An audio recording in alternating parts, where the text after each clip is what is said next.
Éxodo capítulo 2.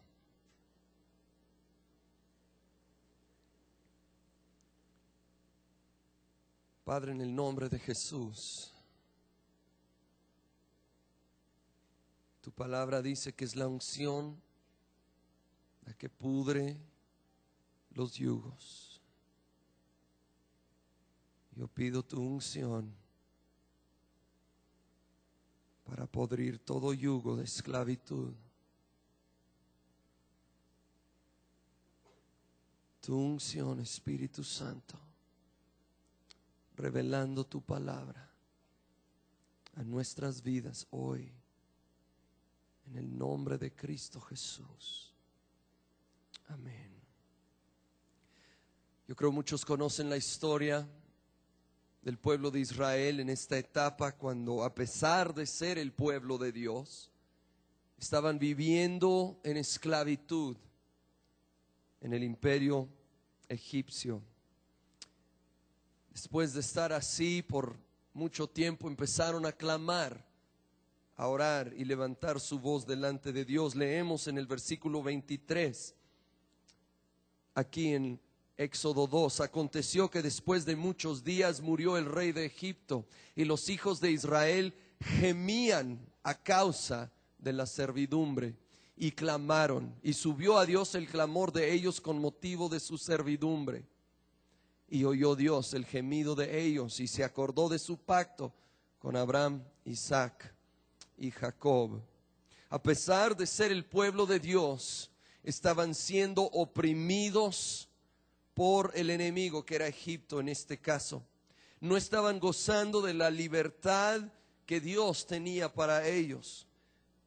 Clamaron, Dios los oyó y se acordó de su pacto, de sus promesas a ellos, porque Dios tiene promesas de libertad para nosotros, su pueblo. Hoy en día muchos cristianos, y yo sé que muchos aquí, a pesar de ser hijos de Dios, no gozan de toda la libertad que Jesucristo ya compró para nosotros. Y muchas veces viven en ataduras, esclavos en distintas áreas de su vida al enemigo, algunos con ataduras de condenación, de depresión, de temor, de enfermedad crónica, desgracia continua, iniquidad. Iniquidad es una tendencia pecaminosa continua que uno parece que no puede romper. Ahora, esto obviamente se refiere a alguien que odia el pecado y quiere ser libre, quiere vivir en santidad, y sin embargo se encuentra atado. Si alguien está a gusto en su pecado, eso es otro asunto, necesita un quebrantamiento y arrepentimiento genuino. Pero a veces hay creyentes que de veras sí quieren la santidad, odian su pecado, pero no hallan la forma de romper con patrones que se han establecido en su vida. Este no es el plan de Dios. En Gálatas 5:1 nos dice cuál es su verdadera voluntad. Estad pues firmes en la libertad con que Cristo nos hizo libres, y no estéis otra vez sujetos al yugo de esclavitud. Aquí vemos que es posible ser creyente y sin embargo estar otra vez en un yugo de esclavitud. Y Dios nos llama a estar firmes y no perder la libertad que Jesucristo ganó para nosotros.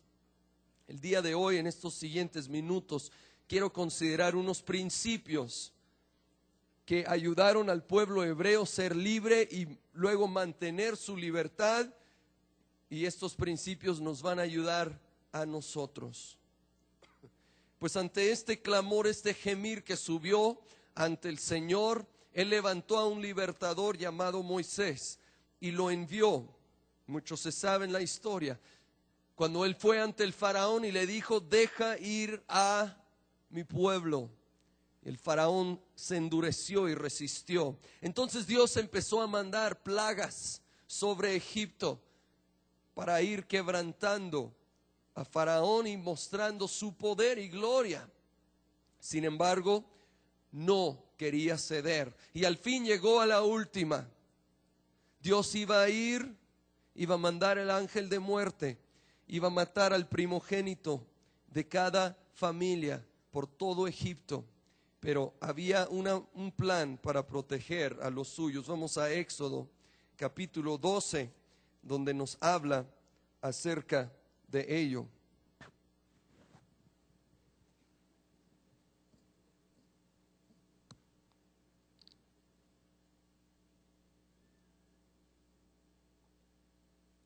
Éxodo 12, empezando con el versículo 21, dice: y Moisés convocó a todos los ancianos de Israel y les dijo: sacad y tomaos corderos por vuestras familias y sacrificad la Pascua.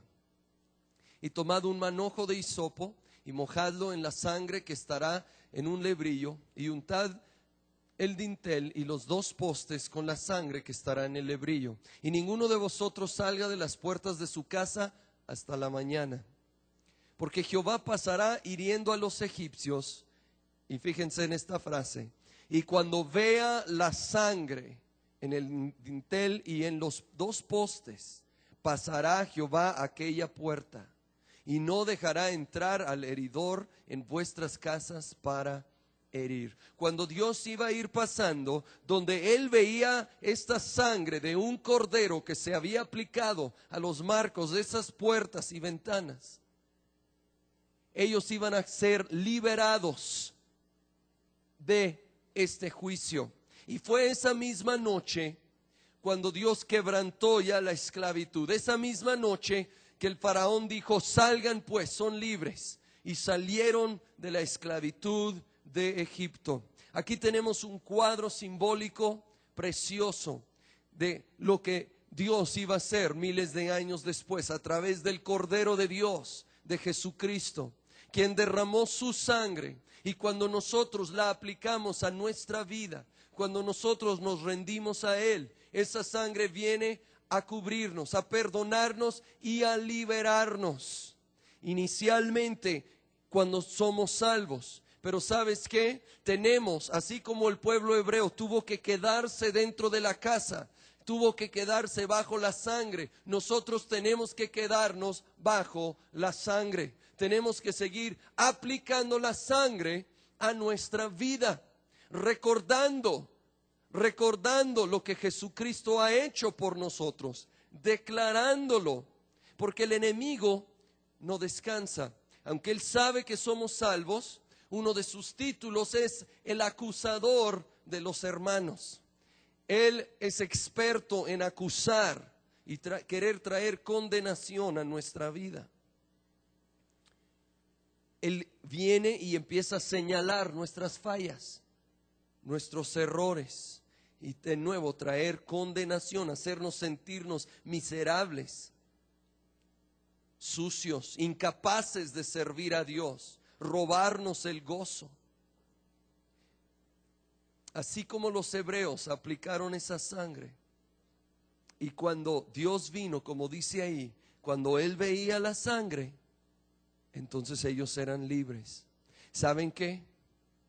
Cuando nosotros vivimos para Dios, cuando nosotros vivimos con una actitud de arrepentimiento, aunque tengamos nuestras fallas, momentos que pecamos, cuando Dios nos está viendo, lo único que ve es la sangre del Cordero de Dios. Lo único que ve, Él no ve esas fallas y esos errores y esos pecados. Él lo que ve es la sangre del Cordero de Dios puesta sobre nuestra vida, y nosotros somos libres de toda condenación. Eso es lo que Él ve cuando nosotros estamos viviendo bajo la sangre. Romanos 8:1 declara que somos libres de toda condenación. Dice: ahora pues ninguna condenación hay para los que están en Cristo Jesús, los que no andan conforme a la carne, sino conforme al Espíritu. No hay ninguna condenación para nosotros que estamos en Cristo Jesús. Sí, aunque el enemigo viene y te empieza a decir y recordar tu pasado, tú recuérdale su futuro, ¿sí? ¿A dónde va a ir él? Sí, no hay ninguna condenación para nosotros en Cristo Jesús. Así que el principio número 1 es: aplica la sangre del Cordero. Aplica la sangre del Cordero. Recuerda la sangre. Declara tu perdón, tu libertad en Jesucristo por la obra que Él hizo en la cruz del Calvario. Pues esa noche los hebreos salieron de Egipto, pero como muchos saben, el faraón no se quedó conforme mucho tiempo y reunió a su ejército y fueron a perseguirlos. Y los alcanzaron cuando estaban acampando junto al Mar Rojo. Dios nuevamente obró milagrosamente, se abrió el Mar Rojo, pasó el pueblo de Israel y luego los egipcios iban detrás de él. No más que luego Dios hizo que se viniera encima el agua y ahí quedó enterrado el ejército egipcio. Ahí quedó enterrado el pasado de esclavitud del pueblo de Dios. Esto también es simbólico del bautismo en agua. Sí, el bautismo en agua es donde nosotros dejamos enterrado al viejo hombre. Ahora algunas mujeres dicen: no, entonces sí sería libre si entierro al viejo hombre. Ese es otro tipo de libertad, hermana. Sigue orando, ¿sí? No. Estamos hablando de enterrar nuestra antigua manera de ser, nuestros hábitos pecaminosos, la esclavitud del pasado que el enemigo quiere seguir teniendo sobre nosotros. Ahora, hay creyentes que han recibido a Jesús, pero por alguna razón no se han bautizado en agua. ¿Y sabes qué? Casi sin excepción hay a personas esclavizadas. Pues ¿sabes qué? No tengo que ir mucho más lejos que decirte: hoy a las 5 de la tarde, ven, bautízate y entierra esa vieja naturaleza. Y sé libre. Él nos libra por su sangre y los sella con el bautismo en agua. Romanos 6 nos habla de esto, versículo 4, 5 y 6, porque somos sepultados juntamente con Él para muerte por el bautismo, a fin de que como Cristo resucitó de los muertos por la gloria del Padre, así también nosotros andemos en vida nueva. Porque si fuimos plantados juntamente con Él en la semejanza de su muerte, así también lo seremos en la de su resurrección. Sabiendo esto, que nuestro viejo hombre fue crucificado juntamente con Él, para que el cuerpo del pecado sea destruido, a fin de que no sirvamos más al pecado. Ahora, al fin, ya eran libres, ya estaba enterrado ahí el ejército egipcio, cuando el enemigo dijo: bueno, si por ahí no puedo, les voy a mandar otro ataque, otro enemigo. Este se llamaba Amalek. En Éxodo 17 leemos de este ataque, empezando con el versículo 8.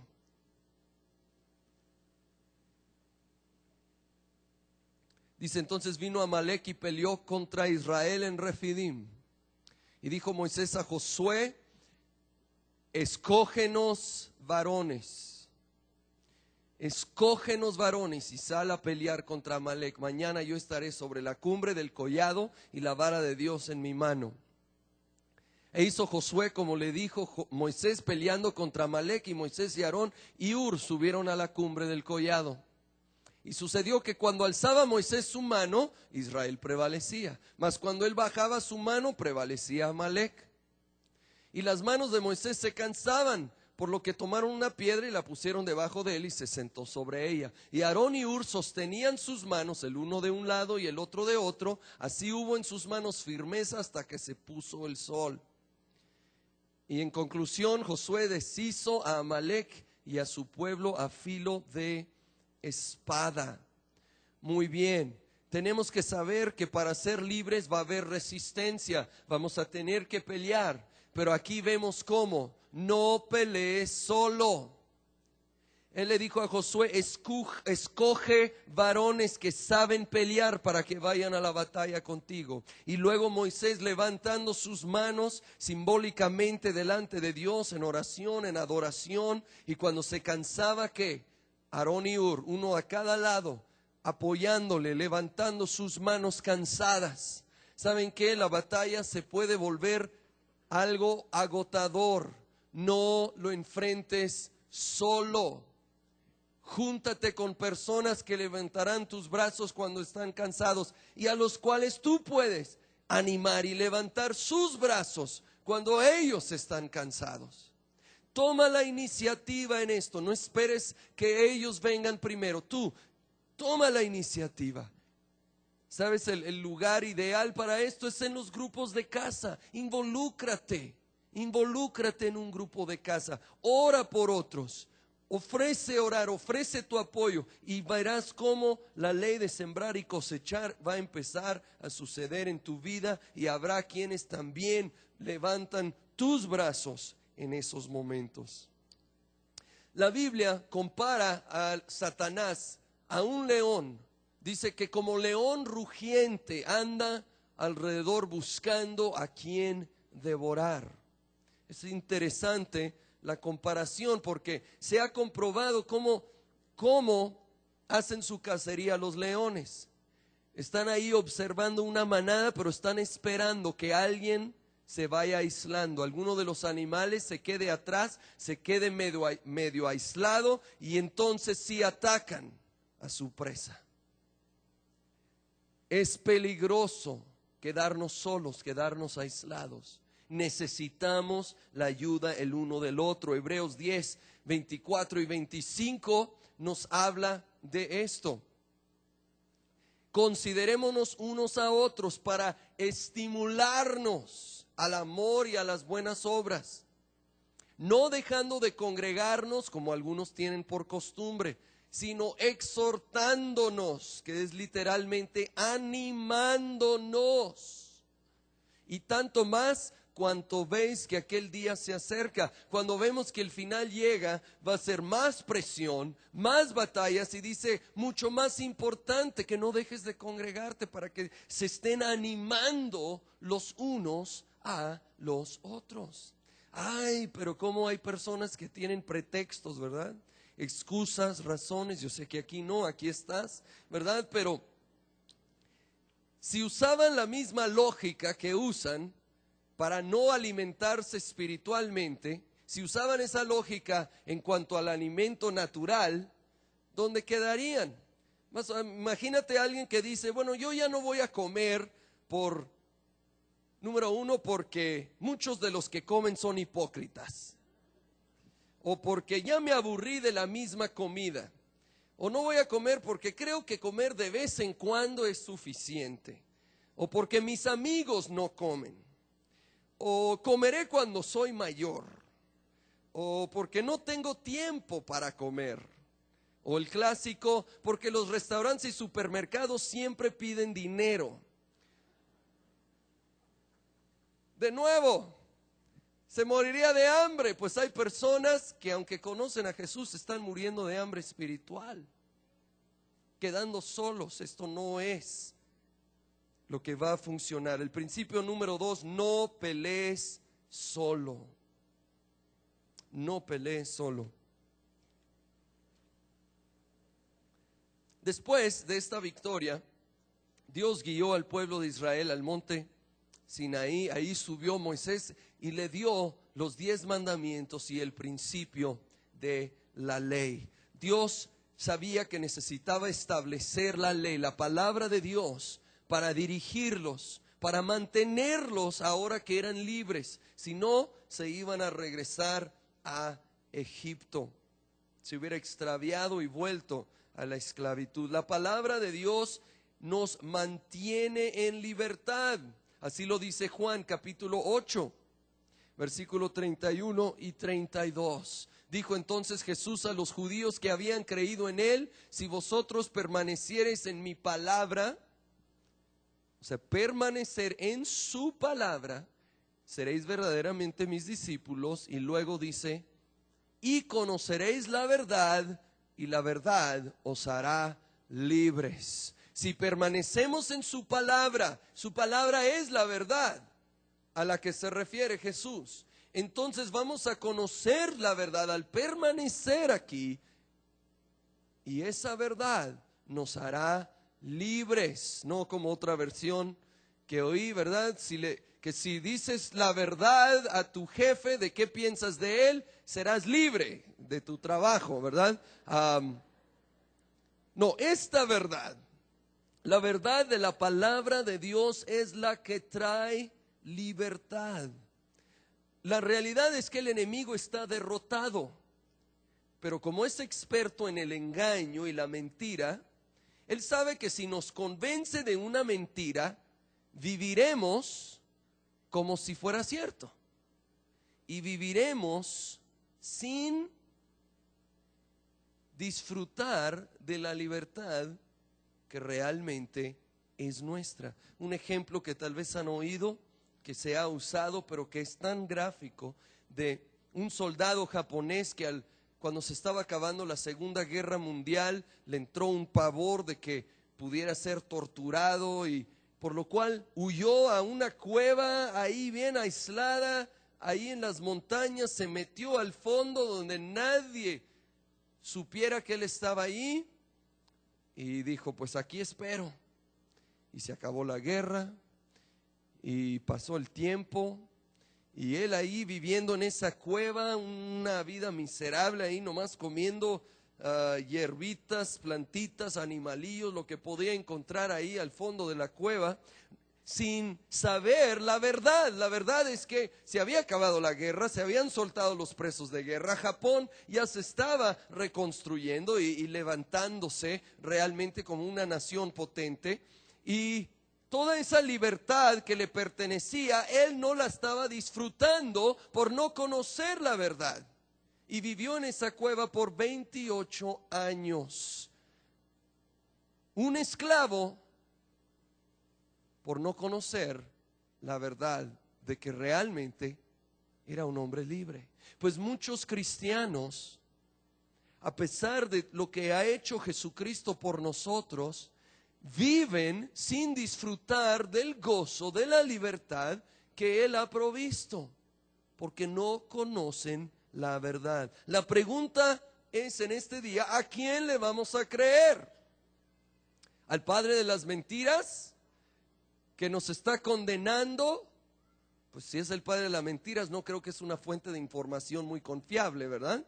Por algo se llama así. ¿A nuestras emociones y sentimientos volubles que un día nos animan y al día siguiente nos derrotan? Tampoco.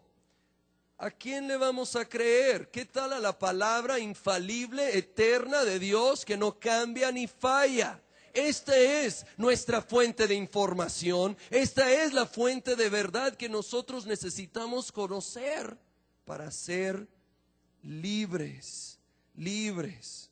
Necesitamos meternos a la palabra. En Deuteronomio se registra nuevamente cuando Dios le da los 10 mandamientos y el comienzo de la ley a Moisés, y en el capítulo 6, versículo 6, se da esta instrucción de cómo manejar, qué debemos de hacer con la palabra. Dice, y estas palabras que yo te mando hoy estarán sobre tu corazón, y las repetirás a tus hijos, y hablarás de ellas estando en tu casa y andando por el camino y al acostarte y cuando te levantes. Y las atarás como una señal en tu mano y estarán como frontales entre tus ojos. Y las escribirás en los postes de tu casa y en tus puertas. Sí, esto no nos habla de una leída rápida, superficial. Nos está hablando de declararla, de repetirla, de escribirla, de tenerla frente a nuestra vista. Necesitamos conocer la verdad y hablarla, declararla, porque la Biblia dice que el poder de la vida y la muerte están en la lengua. Y hay muchas personas sembrando muerte a su propia vida por estar hablando simplemente declaraciones negativas de las circunstancias en vez de estar conociendo y declarando la verdad de la palabra de Dios. ¿Sabes? En un área donde nos ataca el enemigo es que quiere hacernos pensar que no podemos ser libres de la iniquidad. No podemos ser libres de estas tendencias pecaminosas que Él pone en nuestro camino. Y hay personas cristianos que sienten que son débiles, son carnales y que nunca serán libres. Pues mira, si el diablo logra convencerte que eres débil y carnal y pues al fin y al cabo así soy y nunca cambiaré, así vas a vivir. Así vas a vivir. Vas a aceptar el pecado en tu vida como algo natural. Necesitamos cambiar nuestra mentalidad y reconocer que no es así. Jesucristo nos da el poder para vencer el pecado y vivir en santidad. Él nos ha hecho justos, nos ha hecho santos y ahora con su gracia podemos caminar en pureza. Necesitamos reconocerlo y vivir así. Romanos 6, versículo 11. Nos dice cuál debe de ser nuestra actitud hacia el pecado. Dice, así también vosotros consideraos. Todos digan consideraos. Consideraos muertos al pecado, pero vivos para Dios en Cristo Jesús, Señor nuestro. Necesito considerarme muerto al pecado.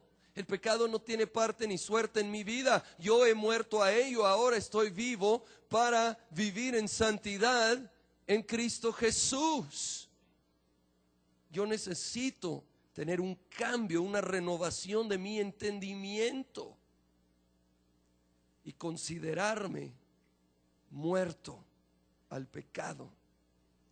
Ahora, continuando, más adelante en el versículo 16, aquí mismo, del capítulo 6 de Romanos, ¿no sabéis que si os sometéis a alguien como esclavos para obedecerle, sois esclavos de aquel a quien obedecéis, sea del pecado para muerte o sea de la obediencia para justicia? Al que le hacemos caso somos esclavos, dice la Escritura. Porque hay gente del mundo que considera que nosotros estamos esclavizados a los principios bíblicos y que ellos son muy libres para hacer lo que les da la gana. El detalle es que no saben, no reconocen que son esclavos de su carnalidad, de sus vicios y su pecado. ¿Sí? Nomás diles que dejen de pecar por un mes para demostrar que son libres de hacer lo que quieren y verás qué tan rápido truenan. ¿Sí? Todo el mundo tiene un amo. Y la única manera de vivir en plena libertad es escoger voluntariamente ponernos bajo el señorío de Jesucristo, que Él sea nuestro amo y Él nos da la libertad para vencer. Eso es la verdadera libertad. Dele gloria a Él.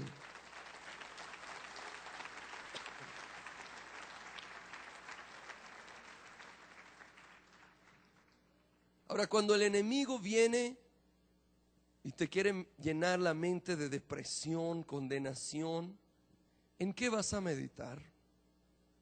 ¿Y qué va a salir de tu boca?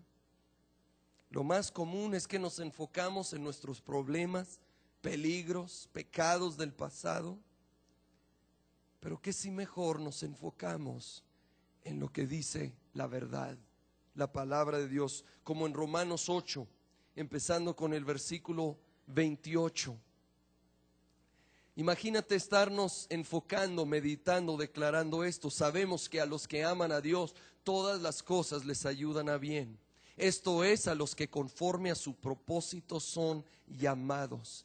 Versículo 31. ¿Qué pues diremos a esto? Si Dios es por nosotros, ¿quién contra nosotros? Y continúa, el que no escatimó ni a su propio Hijo, sino que lo entregó por todos nosotros, ¿cómo no nos dará también con él todas las cosas? ¿Quién acusará a los escogidos de Dios? Dios es el que justifica.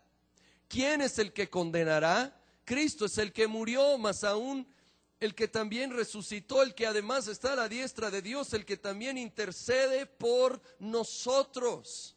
¿Quién nos separará del amor de Cristo? ¿Tribulación o angustia o persecución o hambre o desnudez o peligro o espada? No, el 37 dice, antes en todas estas cosas somos más que vencedores por medio de aquel que nos amó. Y luego concluye el capítulo, por lo cual estoy seguro de que ni la muerte, ni la vida, ni ángeles, ni principados, ni potestades, ni lo presente, ni lo porvenir, ni lo alto, ni lo profundo, ni ninguna otra cosa creada nos podrá separar del amor de Dios que es en Cristo Jesús, Señor nuestro. Esto es la verdad de quién somos. Si Dios con nosotros, ¿quién contra nosotros? Pero necesitamos conocer esta verdad, meditar en ella, declararla. Un joven de una familia próspera se graduó de la universidad y él estaba esperando un carro del año como regalo, como habían recibido sus hermanos. Y de hecho ya había ido a la agencia con su padre, le había señalado el que le gustaba. Pero en el día de la graduación recibió una caja. Pensó, bueno, ha de traer las llaves. Y fue a su habitación y abrió y era una Biblia. Se enojó mucho, la arrojó a un lado, se rebeló contra sus padres, no quiso verlos ni hablar con ellos y agarró otro rumbo su vida. Pues pasaron los años y un día él ya había madurado un poco, había recapacitado y ahí, moviendo unas cosas, vio esa Biblia y la sacó, le quitó un poco el polvo, la empezó a hojear cuando de repente se encontró con un cheque para la cantidad de aquel carro que había deseado. Y la lección es que hay un tesoro aquí en la Biblia, pero tenemos que abrirla. Tenemos que leerla y conocerla y créeme que va a ser de más valor que un carro. Sí, esta es la verdad que nos hace libres, pero tenemos que conocerla o vamos a estar viviendo como si no fuera cierto. El principio número 3, por lo cual es, conoce la verdad. Conoce la verdad. Pues mientras Moisés está ahí en la gloria recibiendo la ley, el pueblo está acá abajo haciéndose un becerro de oro, ¿sí? Un gran ídolo. Y empieza ahí el desastre. Y cuando Moisés baja en Éxodo 32, vemos lo que sucede. Éxodo 32, versículo 19. Y aconteció que cuando él llegó al campamento y vio el becerro y las danzas, ardió la ira de Moisés y arrojó las tablas de sus manos y las quebró al pie del monte. Y luego fíjense qué hace. Tomó el becerro que habían hecho y lo quemó en el fuego y lo molió hasta reducirlo a polvo, que esparció sobre las aguas y lo dio a beber a los hijos de Israel. Lo quemó, lo destruyó para que nunca se pudiera volver a formar. Ahora, había mucho oro ahí, tenía mucho valor. Pero él no dijo, bueno, ya no quiero que estén adorando esto. Guárdenlo ahí en un rincón, ahí una orilla del campamento, para que no lo estén adorando, pero pues vale mucho, así que luego a ver qué hacemos con él. No, él dijo, quema esto, vamos a deshacernos de ello totalmente. Y saben, nosotros tenemos que hacer lo mismo. Tenemos que cortar todo lo que nos liga con el pasado, aunque sea algo de mucho valor, valor económico, valor sentimental. En algunos casos esto va a ser literalmente ídolos, literalmente algún objeto, algún amuleto relacionado con la idolatría. Y ¿sabes qué? Si está en tu posesión, necesitas destruirlo. Necesitas destruirlo. Dices, pero tiene mucho valor sentimental para la familia. Bueno, si no es tuyo, regrésalo al dueño. Pero si es tuyo, necesitas destruirlo. Necesitas decidir a quién vas a agradar más, a Dios o a la familia. Y si Dios es número uno, entonces tenemos que tomar acción y sacar de nuestra vida todo lo que no le agrada a Él. Ya quedó muy quieto aquí. Sí. Vamos a tomar decisiones. ¿Qué es mi prioridad? ¿Quedar bien con la familia o con mi Dios? Si es con mi Dios, entonces yo tengo que actuar conforme a su voluntad, conforme a su palabra. Ahora, para muchos ya no hay tal situación, pero puede haber muchos otros factores y situaciones que nos ligan con el pasado de esclavitud en el pecado. Cosas muy prácticas, ¿verdad? Como la persona que reprende todo espíritu de lujuria, pero se pasa viendo programas y películas perversas. Digo, es una contradicción. Por supuesto, no va a ser muy efectiva tu oración. Tienes que cortar con lo que te liga al pasado. Moisés no solo los reprendió, ya no anden adorando el ídolo, lo quemó y lo destruyó, que no hubiera nada ahí en medio. Hay personas que sufren con temor y se echan su película de terror. Digo, no entiendo, ¿verdad? Pero es cierto, ya a propósito, ya que entré a esto, no solo cuídate a ti, padres de familia, cuida lo que ven tus hijos. Cuida lo que ven tus hijos. Tú no debes de nomás dejar tu hijo ir al cine a ver lo que le da la gana. Tú debes de saber qué va a ver y asegurar que es apto para ser visto. Debe haber supervisión de lo que ve. Necesitamos romper, cortar. Hay personas que batallan con una actitud negativa y lo saben, con criticar. ¿Y saben qué? Pero siguen con las mismas amistades que los siguen llenando de veneno y se están envenenando. Tú necesitas cortar con amistades que te hacen daño.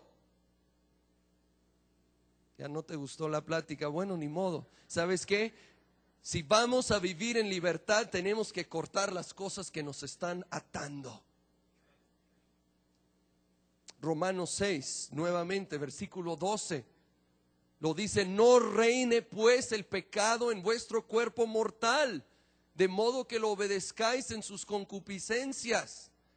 Y fíjate, ni tampoco presentéis vuestros miembros al pecado como instrumentos de iniquidad.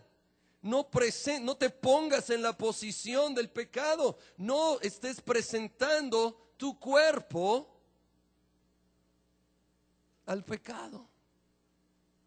No presentando nuestros miembros al pecado, a la tentación, más bien huyendo de la tentación. El principio número 4 es: quema tus ídolos. Quema tus ídolos. Aplica la sangre. No pelees solo. Conoce la verdad y quema tus ídolos. Y termino hoy con esta cita de Apocalipsis capítulo 12, versículo 10.